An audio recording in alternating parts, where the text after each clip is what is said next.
Silence, my old friend. I've come to talk with you again,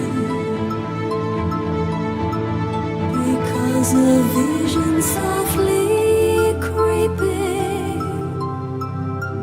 left its seeds while I was sleeping, and the vision that was planted in my brain still remains within the sound of silence. In restless dreams I walked alone, narrow streets of cobblestone. Meet the halo of a street lamp. I turned my collar to the cold and damp. When my eyes were stabbed by the flash of a neon light that split the night and touched the sound of silence, and in the naked light I saw 10,000 people, maybe more,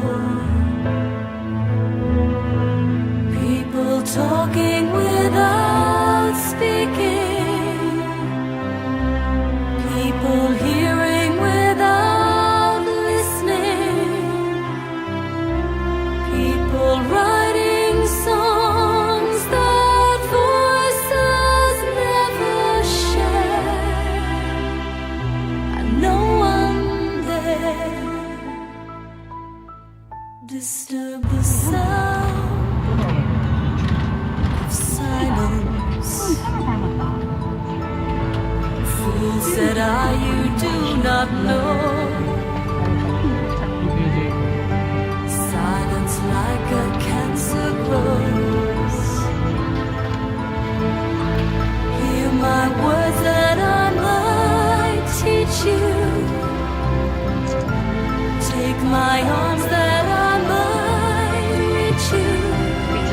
여기는 이제 그 만들기 But 전에 my 예전에 이제 우리 건물들이 많이 raindrops 그러니까 fell. 딱 몇 명 안, 그 사람이 많으면 저희가 지금 인원을 늘릴 것 같아요. 도장을 찍는 사람들. And echoed in the wells of silence, and the people bowed and prayed to the neon god they made, and the sign flashed out its warning in the words that it was forming, and the sign said the words of the prophets are written on the subway walls, tenement halls. 프라도 미술관은 12세기부터 19세기까지 제작된 유럽 각국의 우수한 작품을 다수 보관한 최고의 미술관 중 하나입니다. 1785년 스페인 왕 카를 3세가 자연사 박물관을 만들 목적으로 스페인의 유명 건축가 후안 데 비아누에바에게 건축을 명하면서 지어졌습니다. 그러나 나폴레옹과의 전쟁으로 건물은 오랫동안 미완으로 남아있다가 1819년 페르난도 7세 때 마침내 완공될 수 있었습니다. 페르난도 7세는 이 건물을 자연사 박물관으로 쓰는 대신 왕실이 수집한 회화와 조각 작품 등을 전시할 왕립 미술관으로 만들었고 1868년에 국유화됐습니다. 프라도란 스페인어로 목초지를 뜻합니다. 스페인 국민의 문화적 자존심을 상징하는 것으로 실제 프라도 미술관은 스페인 예술의 우수성을 알리기 위한 목적으로 존재하기도 했습니다. 미술관에서는 스페인의 이사벨 여왕을 비롯한 펠리페 2세와 4세, 카를 4세, 페르난도 7세 등 역대 왕들의 컬렉션을 감상할 수 있는데 특히 스페인 대표 화가들의 작품을 많이 볼 수 있습니다. 프라도 미술관에는 총 3개의 입구가 있는데 중앙에 있는 문은 벨라스케스 문, 양쪽의 문은 각각 고야 문과 무리오 문으로 불리며 화가의 동상이 세워져 있습니다. 그만큼 스페인을 대표하는 거장들입니다.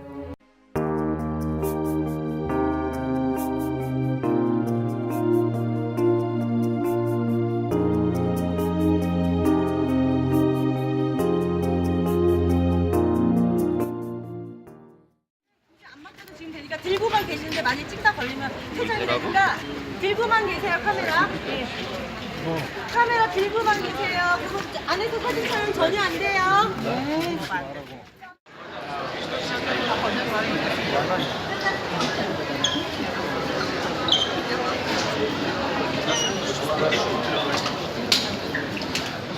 못 찍겠다며.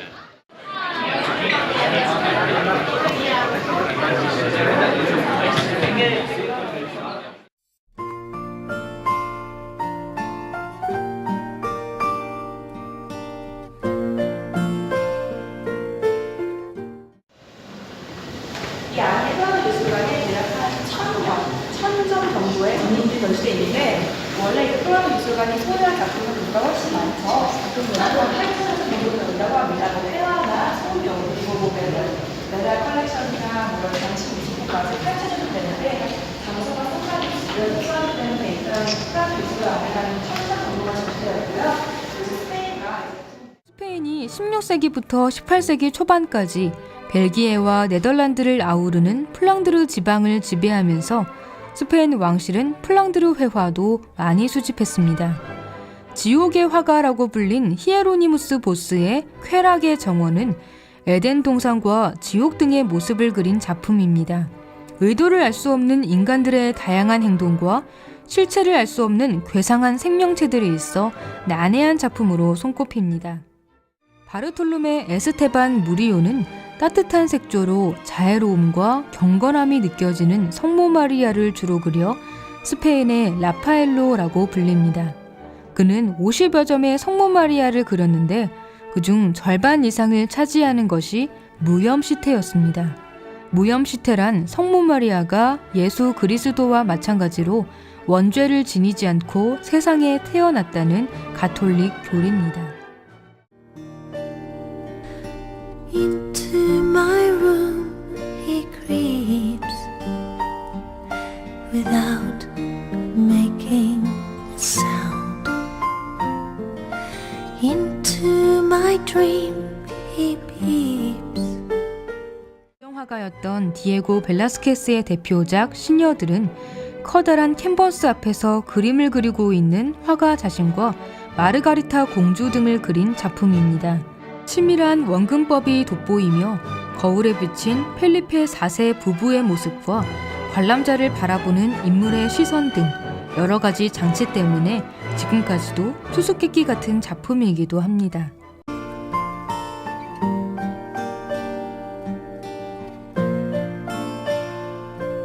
그리스 로마 신화에 등장하는 산미신은 아름다움, 우아함, 기쁨을 상징하는 여신들입니다. 피터 파울 루벤스는 바로크의 거장답게 여성들의 몸매를 풍만하게 표현했고 그만의 화려한 색채 감각으로 살결이 만져질 듯 생동감 있게 그렸습니다. 3명의 여신 중 왼쪽의 금발 여성은 루벤스보다 37살 어린 아내였던 헬레나 푸르망입니다. 18세기부터 19세기 초까지 고야는 디에고 벨라스케스 이후로 쇠퇴해가던 스페인 미술의 전통을 되살린 화가였습니다.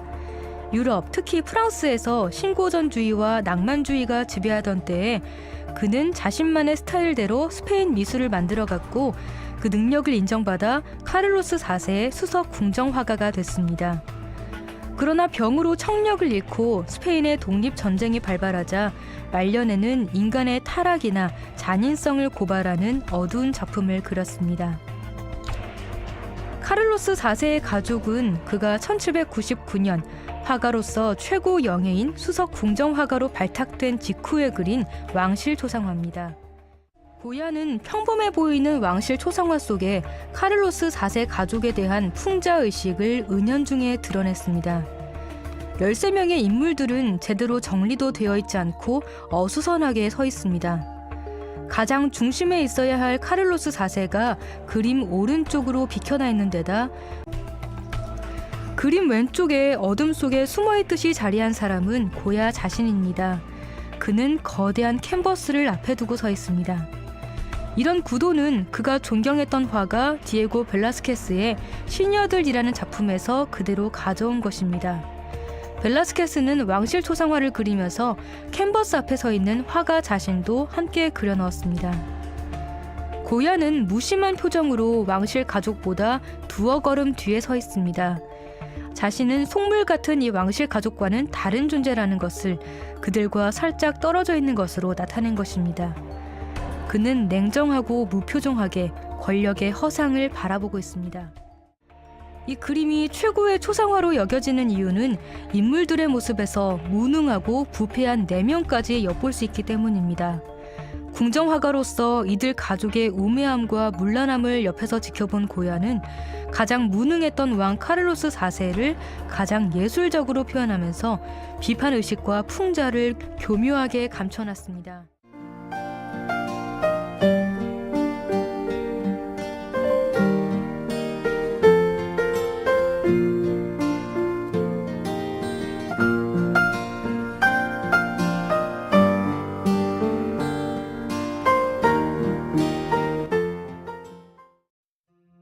스페인 최초의 실제 인물을 모델로 한 누드화는 고야가 그린 옷을 벗은 마야입니다. 고야는 이 작품을 그리고 궁정 화가의 자격을 박탈당하고 종교 재판까지 받을 정도로 당시 가톨릭을 국교로 하고 있던 스페인의 큰 논란거리가 됐습니다. 올 누드의 한 여인이 초록색 침대 위에 길게 누워 있습니다. 희고 창백한 피부가 투명하게 빛나는 듯한 여인입니다. 짙은 갈색의 곱슬머리는 자연스럽게 풀어놓았습니다. 문제는 이 여인의 자세가 너무나 당당하다는 점이었습니다. 여인은 두 팔을 머리 뒤로 넘겨 깍지 끼고 자신의 어느 신체도 가리지 않고 자신 있게 내보이고 있습니다. 게다가 여인의 음모까지 그려져 있는 점은 더 큰 충격이었습니다. 또 관람자를 똑바로 바라보고 있는 여인의 시선 또한 부끄러움 따위는 느껴지지 않아 대체 이 모델이 누구인지에 대한 논란을 더 불러일으켰습니다. 고야는 이 그림을 그린 후 얼마간 시간이 지나 같은 모델이 같은 자세를 하고 있는 옷을 입은 마야라는 그림을 그렸습니다. 이 두 그림은 당시 스페인의 재상이었던 마누엘 데 고도이가 소장했습니다. 고도이는 여성의 누드화만을 걸어놓는 방을 따로 만들었는데 옷을 입은 마야 뒤쪽에 옷을 벗은 마야 그림을 숨겨놓고 다른 사람들과 함께 그림을 즐겼다는 설이 있습니다. 옷을 입은 마야는 옷을 벗은 마야에 비해 좀 더 노란빛이 도는 따뜻한 그림입니다. 두 팔을 머리 뒤로 넘기고 침대 위에 길게 누워서 옷을 벗은 마야와 같은 자세를 하고 있습니다. 봉건적인 가톨릭 국가에서 대담하게 그린 누드화는 고야에게 있어서 금기를 깨는 도전이었습니다. 당시에는 많은 비판을 받았지만 지금은 스페인에서 그려진 최초의 인물 누드화로 그 가치가 인정돼 대중들의 사랑을 받고 있습니다. 유럽의 패권을 쥔 프랑스 황제 나폴레옹은 포르투갈과의 전쟁을 빌미로 스페인의 프랑스 군대를 주둔시킵니다. 이에 대해 스페인 민중들이 항의의 시위를 벌이자 스페인 왕 카를로스 4세는 민중의 지지를 받고 있는 아들 페르난도에게 왕위를 이양했습니다. 주권을 잃었다고 생각한 스페인 민중들은 프랑스군에 대항해 반란을 일으켰습니다. 1808년 5월 2일에 일어난 일입니다. 고야는 몇 년이 흐른 1814년에 이 반란을 한 장의 그림으로 생생하게 담았습니다. 스페인 민중들은 마드리드에서 죽음을 두려워하지 않고 격렬하게 맞서 싸웠습니다. 5월 3일은 프랑스군이 마드리드 폭동에 가담한 스페인 민중들을 처형한 날이었습니다. 작품의 배경은 당시 처형이 집행됐던 프린시페 피오 언덕입니다. 언덕의 뒤쪽에는 마을이 칠흑 같은 어둠에 뒤덮여 있습니다. 언덕 아래에는 총살 처형이 집행 중입니다. 사형 집행장을 환하게 비추고 있는 등불이 죽음 앞에 선 인간의 두려움을 강조하고 있습니다. 그림의 왼쪽 하단에는 처형당한 사람들이 겹겹이 쌓여 있고 바닥에는 피가 흥건하게 흐르고 있습니다. 이제 곧 죽임을 당할 사람은 그 옆에 서서 두려움에 떨고 있습니다. 그 뒤로 다음 차례를 기다리는 스페인 민중들이 공포와 절망을 느끼며 얼굴을 감싸주고 있습니다. 이렇듯 고야는 민중에게 닥칠 죽음의 과정을 순서대로 그리며 처절한 현장을 묘사했습니다. 반면 이들에게 총을 겨누는 일렬로 선 인간 무리는 기계처럼 차갑게 보입니다. 두려움에 찬 표정이 생생하게 드러나는 스페인 민중의 앞모습과 달리 사형을 집행하는 프랑스군은 뒷모습으로 그려져 표정과 감정을 읽을 수가 없습니다. 단 한 사람에게 수많은 총대를 겨누는 이들의 경직된 자세는 폭력적이고 비인간적인 분위기를 조성합니다. 이 같은 피해자와 가해자의 대조적인 구도는 후에 에두아르 마네와 파블로 피카소의 작품에 영향을 미쳤습니다. 그러나 고야는 이 작품을 통해 단지 참혹한 현장을 고발하는 데만 그치지 않았습니다. 멀리 어둠 속에 잠긴 마을에서 뾰족한 교회의 첨탑이 보입니다. 이것은 폭력에 대한 구원을 상징합니다. 죽음을 기다리는 남자는 새하얀 옷을 입고 있습니다. 비록 당신들의 총칼 앞에 쓰러지지만 우리의 영혼만은 절대 지배할 수 없다는 저항의 의미를 담은 옷입니다. 우리는 곧 해방될 것이라는 강한 의지와 믿음도 담겨 있습니다. 고야는 조국애와 인간애로 이 작품을 통해 당시 사건을 기록하면서 이날의 의미를 잊지 말 것을 다짐하고 있습니다. 즉, 폭력으로도 저지할 수 없는 인간에 대한 존엄을 말하고 있는 것입니다. 이 시위를 계기로 스페인에서는 민중들이 주도하는 독립전쟁이 일어났고 조제프 보나파르트는 1813년 왕위에서 물러나야 했습니다. 거대한 신 사투르누스가 무릎을 꿇고 앉아 있습니다. 사투르누스 주변은 온통 검은색으로 휩싸여 있어 다리의 일부도 어둠 속에 가려져 있습니다. 사투르누스의 어깨까지 내려오는 긴 머리카락은 백발에 마구 흐트러져 있습니다. 그리고 그의 두 손엔 이미 사투르누스가 먹어버려서 머리와 두 팔이 잘린 그의 아들이 있습니다.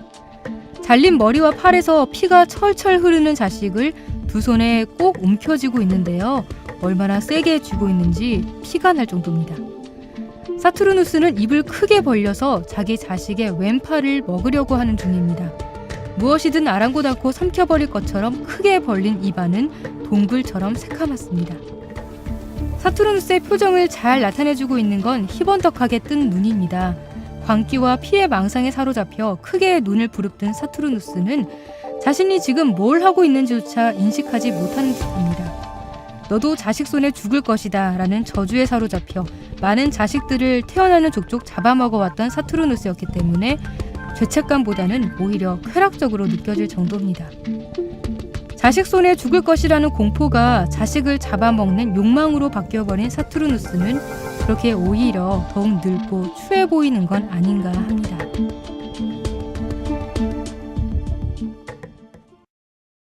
독일 회화는 작품 수가 많지 않지만 독일 회화의 아버지로 불리는 알브레히트 듀러의 작품을 프라도 미술관에서 만날 수 있습니다.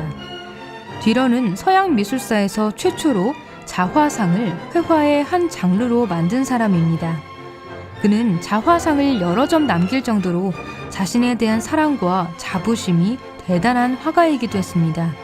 치장하기를 좋아한 듀러는 이 자화상에서 화려한 옷을 입고 있는데 그중 그가 끼고 있는 흰 장갑은 지식인을 상징하는 것입니다. 스페인 왕실이 오랫동안 수집해온 예술작품들을 전시하기 위해 지어진 프라도 미술관에는 이처럼 유럽 다양한 나라의 작품들이 소장되어 있습니다. 그러나 프라도 미술관이 가장 자랑하는 것은 스페인 화가들의 작품입니다. 프라도 미술관을 찾는 수많은 관람객들은 자국의 예술에 대한 스페인의 자긍심을 느끼고 돌아갈 것입니다. How he makes me quiver, how he makes me smile.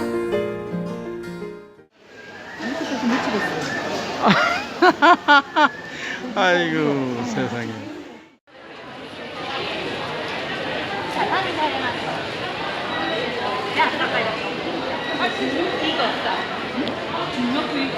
아닌데 왜 안 나와?